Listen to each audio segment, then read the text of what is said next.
오늘은 기다림이라는 제목의 말씀 함께 나누도록 하겠습니다. 중국의 유명한 그 작가 중에 루쉰이라는 작가가 있습니다. 이분이 본래 일본에서 의학을 공부하다가 중국으로 귀국한 후에는 이제 문학가로 활동하게 되는데요. 대중들에게 가장 잘 알려진 작품은 아마 아큐 정전일 텐데, 이분이 쓴 작품 중에 아주 짧은 단편 소설이 하나 있습니다. 고향이라는 제목의 소설입니다.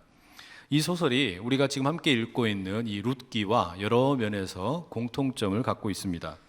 룻기는 나오미가 10여 년 만에 이민 갔던 모압 땅에서 고향으로 돌아오는 이야기 아닙니까?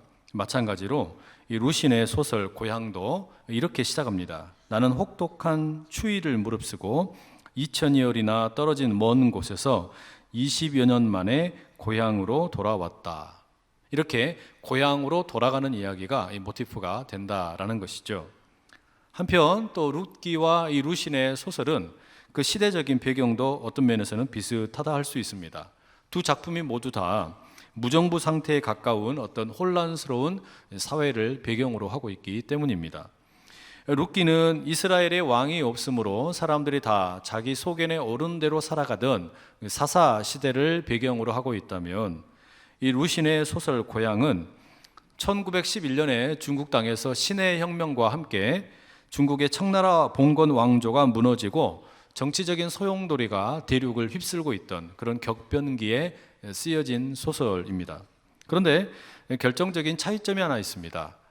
룻기는 이 시어머니 나오미가 며느리인 룻과 함께 고향 베들레헴으로 돌아가서 정착하여 살고 싶어하는 이야기라면, 이 루신의 소설 속의 주인공은 이제 고향에 남아있는 재산을 다 처분해가지고 도시로 떠나기 위해서 20년 만에 고향에 돌아가는 이야기입니다.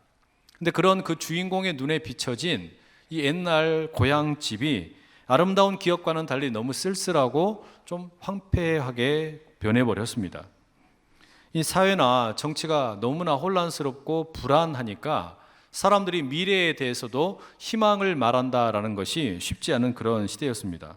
이 소설에서는 어떤 사람은 고향에 남고 또 어떤 사람은 이제 고향을 떠나게 됩니다. 이 주인공이 20년 만에 고향 친구 룬투를 만나게 되는데, 이 친구는 고향에 머물러 살고 있었지요. 이 과거에 이 친구는 새 덫으로 새를 만들기도 하고, 또 주인공이 보기에는 마치 천하무적처럼 참 용맹한 그런 친구였습니다. 그런데 세상살이에 찌들어가지고 이 친구가 마치 장승처럼 변해버렸습니다. 부양해야 할 가족들이 많아지고 흉년이 들고 무거운 세금에 짓눌려서 씩씩했던 친구의 모습이 사라져버린 것이죠. 주인공이 자기 고향집에 남아있던 재산을 다 정리를 해가지고 쓸만한 물건은 친구에게 다 주고 이제 배를 타고 떠납니다. 그 배를 타고 고향을 떠나면서 이 주인공이 이렇게 중얼거리죠. 희망이라는 것에 생각이 미쳤을 때 나는 갑자기 두려워졌다. 나는 생각한다. 희망이라는 것은 원래 있는 것이라 할 수도 없거니와 없는 것이라고 할 수도 없다. 그것은 마치 땅 위의 길과 같은 것이다. 실상 땅 위에 본래부터 길이 있는 것은 아니다. 다니는 사람이 많아지면 곧 길이 되는 것이다. 이런 글귀를 읊어줍니다. 자기가 생각을 하는 거죠. 여러분, 이 내용은 희망에 대해서 우리가 이야기할 때 종종 인용되는 유명한 구절입니다. 혼란한 시대를 살아가던 이 사람들 가운데 누군가는 고향에 남고 또 누군가는 고향을 떠나게 되는데, 도대체 이들에게 희망이라는 것이 무엇일까? 과연 희망이 있기는 한 것일까? 이런 고민스러운 질문을 남기고 소설은 끝나게 됩니다. 여러분, 우리가 읽고 있는 이 룻기 속에 한 명의 주인공인 나오미는 어떻습니까? 모든 사람이 각자 자기 소견에 오른 대로 살아가던 그 사사 시대에 남편 엘리멜렉과 함께 하나님을 쫓는 것이 아니라 물질을 쫓아서, 돈을 쫓아서 모압 땅으로 이민을 갔습니다. 모압 땅에서 남편과 두 아들이 안타깝게도 죽게 되죠. 남겨진 이 과부 나오미는 살 길을 찾아서 이제 며느리 룻과 함께 10여 년 만에 고향 땅 베들레헴으로 돌아옵니다. 희망을 찾아서 역이민을 선택했다라고 할 수 있죠. 그러면 여러분, 이 고향 베들레헴이 과부가 된 두 여인에게 희망이 되어줍니까? 이 현실이 참 냉혹합니다. 나오미는 자기 인생의 그 괴로움을 내 인생 자체가 괴로움이다, 마라라고 부르고 텅 빈 인생이다, 빈손 인생이다 이렇게 말하죠. 그나마 이 나오미에게 위안이 되는 것이 있다면 며느리 룻이었습니다. 룻은 오로지 시어머니를 모시겠다라는 생각으로 자기 고향인 모압 땅을 떠나서 베들레헴으로 이주했습니다. 먹고 살 방법이 없지요. 그래서 어떻게 합니까? 어떻게든 먹고 살기 위해서 이삭을 주우러 나가게 되고 거기에서 우연치 않게도 유력한 자 보아스를 만나게 되어 그의 배려로 끼니를 해결하게 되었습니다. 게다가 이 보아스와 룻 사이에는 서로에게 끌리는 묘한 감정이 공유되었습니다. 보아스는 룻에게 다른 사람의 밭에 가서 헤매지 말고 추수가 끝날 때까지 자기 밭에서 이삭을 주우라 따뜻한 마음을 전합니다. 룻은 친절한 보아스의 그 제안을 기쁘게 수락을 하지요. 나이가 자신보다 훨씬 더 많은 어르신이지만 참 포근한 남자다라는 생각을 갖게 되었습니다. 룻과 나오미는 그렇게 당분간 끼니 걱정하지 않게 되었지요. 그런데 추수가 끝나갈 무렵에 이 시어머니 나오미가 며느리 룻을 불러서 뜻밖의 제안을 합니다. 그 유력한 자 보아스, 그가 친족이니까 나오미가 며느리에게 제안을 하기를 그 보아스와 재혼을 하면 어떻겠느냐 묻는 겁니다. 지금까지 자신을 위해서 너무나 많은 것을 희생한 이 룻에게 해줄 것이 없으니 너무 고마워서 재혼이라도 하면 좋겠다 제안을 하는 겁니다. 자신이 더 이상 이 젊은 과부의 앞날에 걸림돌이 되면 안 되겠다라는 생각에 재혼 이야기를 꺼낸 것이죠. 룻은 시어머니의 마음을 아는 건지 모르는 건지 그 제안을 흔쾌히 수락하고 시어머니가 시키는 대로 다 하겠다라고 말합니다. 시어머니는 추수를 끝내는 타작 마당에서의 날을 D-Day로 잡습니다. 그리고 어떻게 할 거냐? 이 여인들의 어떻게 달리 청혼을 할 방법이 없으니까 보아스에게 찾아갈 방법이 없으니까 그 타작 마당에 보아스의 임시 숙소로 숨어 들어가는 방법을 택하기로 합니다. 혹여라도 동네 사람들이 보게 되면 창렬하고 오해를 살 수 있는 위험한 방법입니다. 하지만 달리 방법이 없어서 과감한 선택을 하게 되지요. 그렇게 룻은 시어머니가 시키는 대로 꽃단장을 하고 이제 보아스를 찾아 타작 마당으로 들어갑니다. 타작 마당에서 추수를 마치고 타작을 하고 이제 도둑들이 혹시 들어올까 봐 겁이 나서 타작 마당 한켠에 마련된 임시 숙소에 보아스는 머물러 쉬고 있었습니다. 잠을 청하려고 하는데 그 늦은 밤에 인기척이 느껴집니다. 잠을 깨서 누구냐 소리를 질렀더니 룻이라고 답을 합니다. 깜짝 놀랐지요. 이 늦은 밤에 느닷없이 나타난 그 젊고 아름다운 여인이 자신에게 청혼을 합니다. 나아가서는 자신의 시어머니 나오미의 기업 물을 자가 되어달라고 요청을 하기도 합니다. 보아스는 그 아닌 밤중에 찾아온 룻의 요청 앞에서 당황했습니다. 하지만 가만히 생각을 하다가 그 룻이 얼마나 기특한 여인인지 칭찬을 마다하지 않습니다. 룻이 보여준 처음 헤세드보다 나중 헤세드가 훨씬 더 크고 귀하다라고 칭찬하죠. 룻이 만약에 자기 행복만 구했다면 젊은 남자를 얼마든지 만날 수 있을 텐데 홀로 남겨질 시어머니를 생각해서 자신의 결혼과 또 시어머니의 기업 물을 자의 역할을 다 감당할 수 있는 보아스 자기를 찾아온 것, 그것이 너무나 귀하다라고 생각을 하게 되었습니다. 지금까지 시어머니를 극진히 모신 것만 해도 대단한데 사람들의 시선을 피하여 위험을 무릅쓰고 찾아온 그 마음이 너무나 기특하다라는 것이죠. 그리고 말합니다. 그 나오미의 부탁을 받고 나오미의 제안을 받고 자신에게 찾아온 그 룻에게 결혼은 내가 당장 승낙해 줄 수 있지만 기업 무르는 자는 나보다 더 가까운 친족이 있기 때문에 우선순위가 다른 사람에게 먼저 있기 때문에 절차를 따라야 한다라고 제안을 합니다. 우선 오늘 밤에는 자기 숙소에서 잠을 자고 아침에 나가라 이렇게 이야기하게 되죠. 내일 날이 밝으면 자신이 해야 할 일을 다 처리하겠다라고 약속을 하는 겁니다. 같은 하늘 아래에서 이 세 사람은 좀처럼 잠을 이루지 못합니다. 보아스와 룻은 타작 마당의 임시 숙소에서 그리고 나오미는 베들레헴에 있는 집에서 거의 뜬 눈으로 밤을 지새게 되죠. 각자 수많은 생각들이 스쳐 지나갔을 것입니다. 보아스는 이 룻이 너무 귀하다라는 생각이 들고, 룻은 보아스가 내일 어떻게 일을 처리할지 궁금합니다.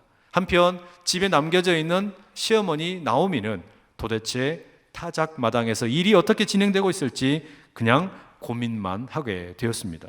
그렇게 타작 마당과 베들레헴의 밤은 깊어갑니다. 그리고 오늘 본문 14절 말씀이 이렇게 시작하죠. 룻이 새벽까지 그의 발치에 누웠다가 사람이 서로 알아보기 어려울 때에 일어났으니 보아스가 말하기를 여인이 타작 마당에 들어온 것을 사람이 알지 못하여야 할 것이라 하였습니다.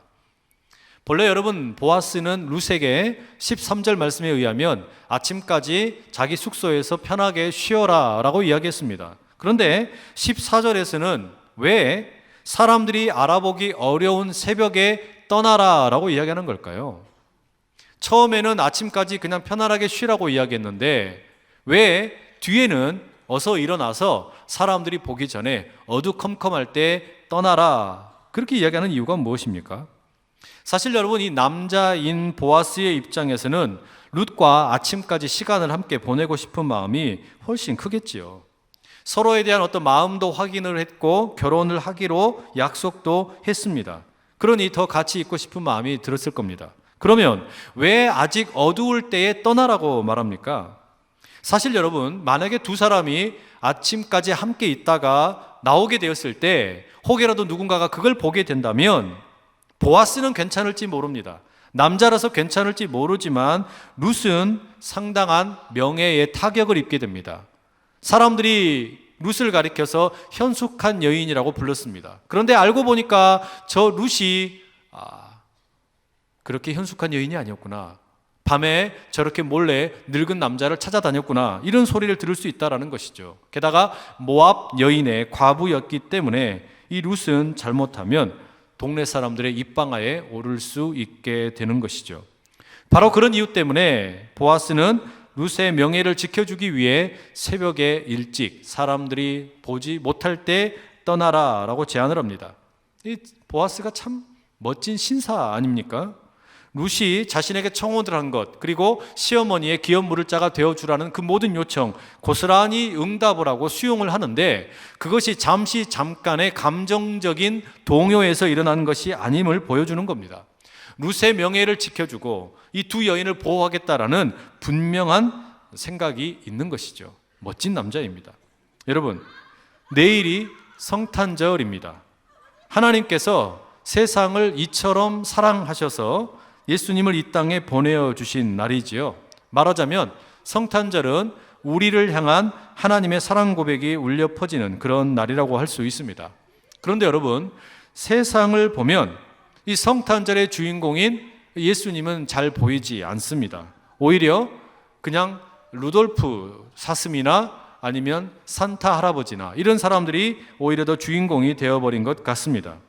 그리고 세상의 분위기는 사람들의 말초 신경을 자극하면서 유혹을 가득가득 일으킵니다. 그래서인지 모르지만 이 성탄절 이 시즌이 되면 모텔에는 빈 방이 없다라고 말합니다. 간절히 바라기는 우리 교회 청년들 또 우리 모든 가정의 부부들이 이 보아스와 룻이 서로를 존중하고 아름답게 배려하는 이런 사랑을 함께 배울 수 있기를 간절히 소원합니다. 나아가 이 성탄절에는 하나님께서 예수 그리스도를 통해서 우리에게 보여주신 이 사랑이 훨씬 더 분명하게 경험되는 그런 성탄절 되면 참 좋겠습니다. 다시 본문을 보십시오. 보아스가 이제 떠나는 그 룻을 그냥 보내지 않지요. 15절 말씀에 이렇게 적고 있습니다.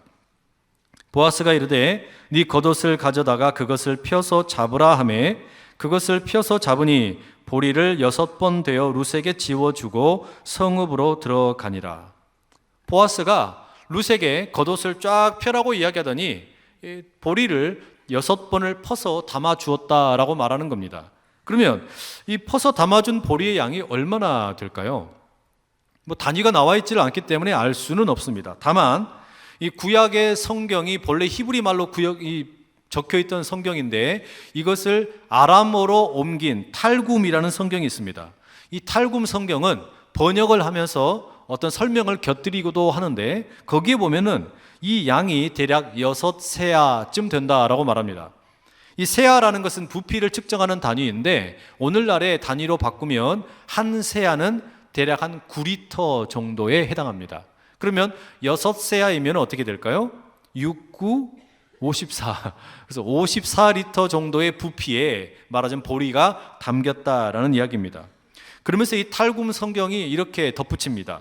이 정도 양은 여성 혼자서 운반하기에는 상당히 큰 부피이기 때문에 하나님께서 룻에게 이렇게 많은 보리를 주시면서 그것을 운반할 수 있는 특별한 힘도 함께 주셨다라고 해석을 덧붙입니다. 꽤 재미있는 해석이지요. 여하튼 룻은 이렇게 상당한 부피의 보리를 보아스로부터 받아서 이제 돌아가게 됩니다. 그럼 여러분, 이렇게 많은 양의 보리를 보아스는 왜 주었을까요? 그 준 이유가 무엇입니까? 다양한 의견이 있을 수 있는데 이를테면 여러분, 이것은 보아스가 자신이 약속한 결혼과 기업 물을 자의 책임을 다하겠다라는 일종의 담보물이라고 할 수 있습니다. 이 룻의 이야기와 비슷한 성경의 예를 들자면 창세기 38장을 들 수 있습니다. 거기에 보면 이 유다와 며느리 다말의 이야기가 나오지요. 유다는 창녀로 변장한 며느리 다말과 밤을 함께 보내자 이러면서 거래를 합니다. 그리고 약속하기를 염소 새끼 한 마리를 주겠다라고 하죠. 그런데 유다가 지금 당장 염소가 없습니다. 그랬더니 다말이 시아버지인 유다에게 담보물을 요구합니다. 도장과 끈과 지팡이를 달라라고 합니다. 그러면 이걸 가지고 나중에 염소 새끼 받으러 가겠다라는 겁니다. 마찬가지로 보아스는 지금 룻에게 그리고 현장에 없는 나오미에게 내가 결혼의 약속과 그리고 기업 물을 자의 책임을 다하겠다라는 것을 증표로서 이 보리를 담아서 주었다라는 것이죠. 그렇게 이제 타작마당에서의 기업이었던 그 임무를 마치고 룻이 그 무거운 보리자루를 짊어지고 집으로 돌아갑니다. 사람들의 시선을 피해서 무사히 집에 도착을 했지요. 뜬 눈으로 거의 밤을 지새운 나오미는 룻의 인기척이 들리자마자 달려나갑니다. 그리고 포옹을 하고 이렇게 묻습니다. 16절, 내 딸아 어떻게 되었느냐? 여러분, 이 내 딸아 어떻게 되었느냐라는 말의 히브리 본래 의미는 너는 누구냐라는 말입니다. 너는 누구냐? 이 너는 누구냐라는 말은 지난 밤에 보아스의 침실에 룻이 몰래 들어갔을 때 보아스가 들려주었던 질문이었죠. 넌 누구냐라고 물었던 그 질문과 똑같은 질문이 지금 시어머니인 나오미가 룻에게 던지는 질문입니다. 그럼 여러분, 지금 이 시어머니 나오미가 룻이 누구인지를 몰라서 너는 누구냐 이렇게 물었겠습니까? 그건 아니겠죠. 당연히 잘 알 겁니다. 그래서 우리말 성경은 대부분 너는 누구냐라는 이 말을 어떻게 되었느냐 이렇게 번역을 하고 있습니다. 그런데 여러분, 너는 누구냐, 어떻게 되었느냐, 이 성경의 구절을 2017년 한 해를 마무리하는 오늘 우리들에게 한번 적용을 좀 시켜봤으면 좋겠습니다. 연말을 보내면서 여러분, 우리는 한 해를 돌아보고 반성을 하죠. 그럼 자연스럽게 우리가 질문을 합니다. 지난 한 해 나는 누구였는가? 그리고 지난 한 해 나는 어떻게 살았는가? 이런 질문이 생기죠. 또 이 예배 자리에 나왔을 때 하나님께서 우리에게 또한 물으십니다. 지난 한 해 동안 너는 누구였냐? 그리고 너는 어떻게 살았느냐라고 물으시는 겁니다. 그리스도인으로서 살았느냐, 세상에 속한 자로 살았느냐, 이걸 물으시는 거죠. 나아가 여러분, 너는 누구고 어떻게 살았느냐라는 이 질문은 우리 모두가 생을 마감하고 주님의 심판대 앞에 서게 될 때 반드시 듣게 될 질문입니다. 너 누구로 살았냐? 너 그리고 어떻게 살았느냐? 주님께서 우리에게 꼭 물으실 겁니다. 여러분, 바로 그 질문을 우리가 듣게 될 때 주님, 저는 제 인생의 주인 노릇하지 아니하고 주님의 종으로 나그네 인생을 열심히 살았습니다. 말씀 붙들고 살았습니다. 그렇게 자랑스럽게 고백할 수 있는 저와 여러분 다 될 수 있기를 간절히 축복합니다. 여러분, 다시 본문에 돌아가서 보시죠. 나오미가 룻에게 지난 밤에 일이 어떻게 되었느냐, 본래 우리가 생각했던 계획대로 되었느냐 묻습니다. 그랬더니 룻이 16절과 17절에 이렇게 답하지요. 룻이 그 사람이 자기에게 행한 것을 다 알리고 이르되 그가 내게 이 보리를 6번 되어 주며 이르기를 빈손으로 네 시어머니에게 가지 말라 하더이다 하니라. 빈손으로 시어머니에게 가지 말라 하더이다. 나오미에게 들려주는 룻의 이야기입니다. 보아스가 떠나는 룻에게 그렇게 이야기했다라는 거예요. 그냥 가지 말고 이 보리를 가지고 가서 빈손으로 그냥 가지 말고 이 보리를 가지고 시어머니에게 돌아가라라는 겁니다. 그런데 여러분, 여기 이 빈손이라는 말은 참 우리에게 와닿는 말입니다. 왜 그런 거 아니? 나오미가 자기의 인생을 가리켜서 빈손 인생이라고 불렀거든요. 내 인생에 텅 비어버린 것 같다라고 말했지 않습니까? 내가 모압 당해서 남편 잃어버리고 두 아들 잃어버리고 빈 털터리가 되어서 베들레헴에 돌아왔다. 나는 빈손 인생이다. 스스로를 한탄했습니다. 그런데 지금 이 보아스라는 남자가 시어머니의 빈손을 채워주라라고 들려주고 있는 겁니다. 여러분, 혹여 이 2017년 한 해를 사시는 동안에 빈손을 경험하고 계십니까?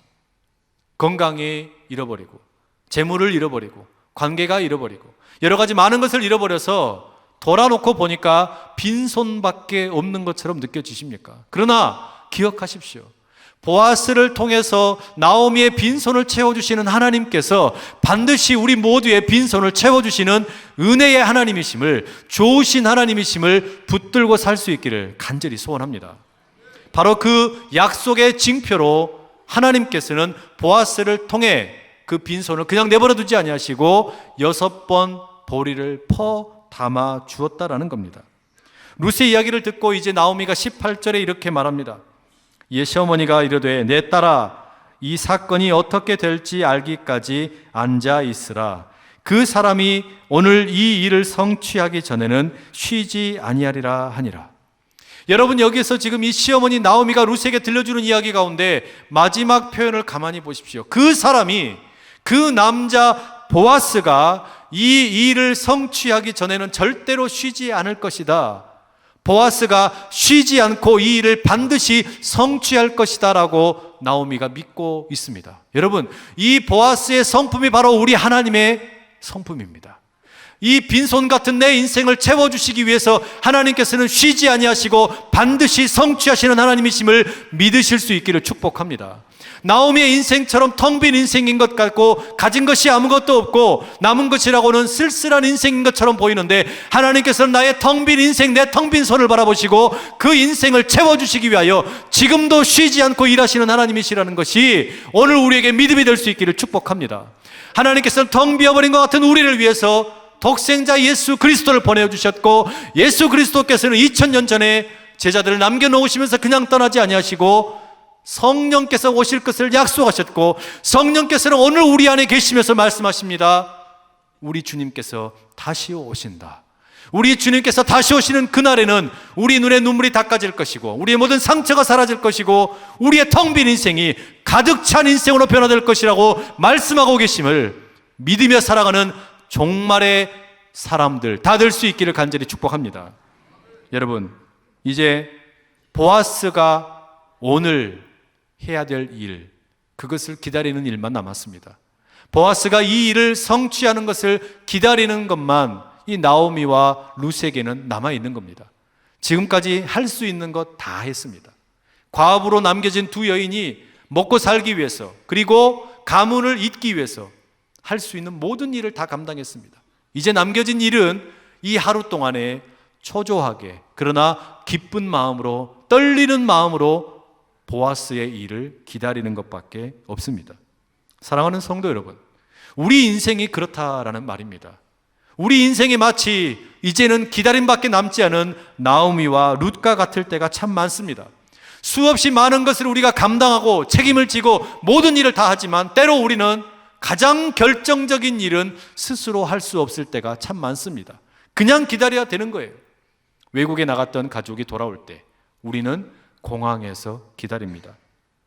자녀가 태어나기를 분만실에 들어간 아내를 남편이 기다립니다.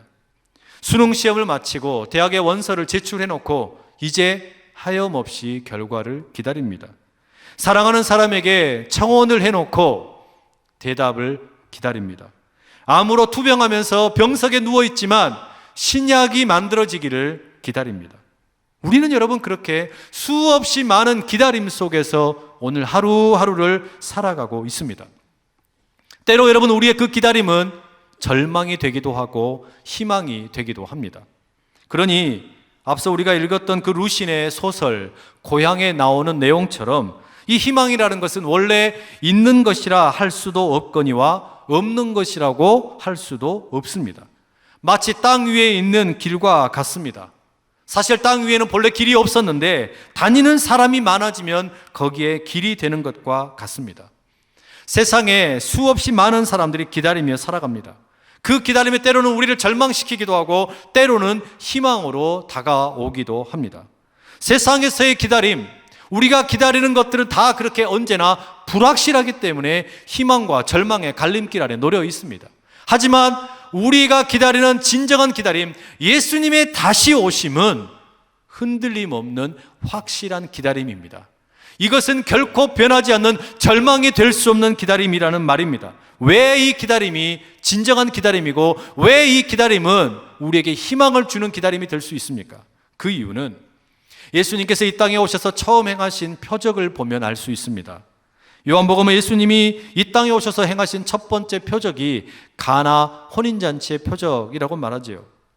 하필이면 결혼잔치의 제일 중요한 포도주가 다 떨어지고 말았습니다. 사람들은 어떻게 하면 포도주를 마련할까 동분서주하며 모든 할 수 있는 일을 다 했습니다. 방법이 없어요. 결국 마리아가 아들 예수에게 부탁을 합니다. 그리고 예수님께서는 하인들에게 정결 예식에 사용하는 돌 항아리 6개에 물을 채우라 시키지요. 그 하인들은 그대로 따르고 그 물을 담습니다. 이제 더 이상 사람들이 할 수 있는 일이라고는 없습니다. 기다리는 것밖에 없지요. 나오미와 룻이 모든 것을 다 하고 보아스의 일을 기다리는 것처럼 저들도 그랬습니다. 여러분, 이 위기에 처한 결혼식을 회복시키는 것, 사람이 할 수 없는 일입니다. 위기에 빠진 나오미와 룻, 이들이 회복되는 것도 자기들의 힘으로는 할 수 없는 일입니다. 어떻게 하면 우리 가정의 회복이 있을 수 있을까? 수없이 많은 노력을 하지만 결국 우리가 할 수 있는 일은 없습니다. 위기에 빠진 다음 세대, 가정을 떠나고 때로는 교회를 떠난 우리 자녀들, 어떻게 하면 다시 교회로 돌아오고 가정으로 돌아올까? 우리가 할 수 있는 일은 없습니다. 최선의 노력을 다했다면 이제 주님께서 행하실 일을 기다려야 합니다. 주님께서 행하심을 기다리는 겁니다. 예수님께서 항아리에 가득 담겨있는 그 물을 포도주로 바꿔주시기를 기다리는 겁니다. 예수님께서 절망에 가득해서 텅 빈 인생이 되어버리고 빈손이 되어버린 이 인생을 가득 채워주시기를 기다리는 겁니다. 떠나버린 자녀들이 가정으로 다시 돌아오고 교회를 떠났던 성도들이 교회로 다시 돌아오기를 기다리는 것, 주님께서 행하심을 기다리는 겁니다. 그런데 여러분, 어떻게 이 기다림이, 다시 오실 주님을 기다리는 것이 왜 이 기다림이 헛된 기다림이 아니고 왜 이것이 절망이 아니라 희망의 기다림이 될 수 있는가? 그 이유는 룻과 나오미의 삶에서 찾아볼 수 있어요. 룻과 나오미는 보아스가 허락해 준 6번 퍼서 담아준 그 보리를 하루 종일 먹으면서 기다리는 겁니다. 그 보리는 그냥 보리가 아니에요. 그냥 곡식이 아닙니다. 그 보리는 보아스의 약속과 언약과 그리고 담보가 담겨있는 보리이죠. 마찬가지입니다. 예수님께서는 우리에게 더 확실한 담보물을 허락해 주셨습니다. 이 세상을 살아가는 동안에 눈에 보이는 것이 너무 많기 때문에, 눈에 보이는 것이 우리에게 훨씬 더 강하게 다가오기 때문에 주님 정말 다시 오실까? 주님이 다시 오시는 걸 내가 기다려도 될까? 주님께서 정말로 이 땅의 주인이 되셔서 내 텅 빈 손에 이 모든 것을 채워주실까? 나를 도와주실까? 기다린다고 문제가 해결이 될까? 의심이 될 때 우리 주님 무엇을 허락하셨습니까? 성령께서 우리 안에 임하실 것이라고 말씀하셨습니다. 성령께서 우리에게 임하시게 될 때 어떤 일이 일어나느냐? 성경의 글이 그냥 글이 아니라 하나님의 말씀으로 변화됩니다. 내가 하나님께 구하는 기도가 그냥 땅에 떨어져서 썩어져 버리는 말이 아니라 하늘 보좌를 흔들어 깨우는 기도의 언어, 기적의 언어로 변화되게 됩니다. 내가 드리는 예배가 성령께서 내와 함께 하시기 때문에 이 자리가 그냥 건물이 아니라 하나님의 성소, 하나님의 지성소로 변화되게 됩니다. 내가 드리는 이 시간이 그냥 흘러가는 크로노스의 시간이 아니라 하나님을 만나는 카이로스의 시간으로 변화되게 됩니다. 내가 성찬에 참여할 때 주님께서 베풀어 주시는 그 작은 떡과 포도주가 그냥 떡과 포도주가 아니라 성령께서 함께 하심으로 주님의 살이 되고 피가 되는 것을 경험한다라는 말이죠. 우리는 그렇게 성령의 임재 가운데 우리 삶에 평범해 보이는 글과 말과 떡과 포도주가, 시간이, 장소가 하늘의 은총을 입어서 새로운 것으로 변화되고 바로 그것을 바라보면서 먹고 마시고 시간을 드리고 기도하는 그 시간들 속에서 희망을 발견하게 된다라는 말입니다. 주님의 약속이, 다시 오신다는 약속이 헛된 약속이 아니라 진정한 약속임을 경험할 수 있게 된다라는 말이죠. 그러니 여러분, 우리는 지금은 텅 빈 인생처럼 보일지 모르지만 이 한 주간도, 다음 주간도, 그리고 2018년 한 해 동안도 우리는 계속해서 예배하고 기도하고 성찬에 참여하고 성경을 읽으면서 성령의 임재 가운데 다시 오실 주님을 희망으로 기다릴 것입니다. 그 주님이 우리의 텅 빈 인생, 아무것도 남아있는 것 같지 않은 우리의 인생을 충만하게 채워주실 것을 믿기 때문이다라는 말이죠. 헛된 것처럼 보이지만, 눈에 보이지 않지만 우리 주님께서 허락하신 이 희망, 이 기다림이 우리 모두 가운데 놀라운 은총 될 수 있기를 간절히 축복합니다. 보이지 않는 길이 처음부터 있던 것은 아니지만 내가 소망하고 내가 기다리면 주님 오시는 그 길이 예비되고 주님을 걸어가다 보면 우리의 삶에 참된 희망이 가득 채워질 수 있기를 간절히 축복합니다. 우리 시간 함께 같이 한번 기도하며 나가면 좋겠습니다. 여러분, 이 시간에 기도하실 때 지난 일주일을 돌아보고 한 해를 돌아보면서 하나님, 내가 나오미처럼 텅 빈 인생과 같습니다. 손에 움켜쥔 것은 아무것도 없는 것 같습니다. 그런데 내가 주님 기다려도 되겠습니까? 주님께서 행하심을 기다려도 되겠습니까?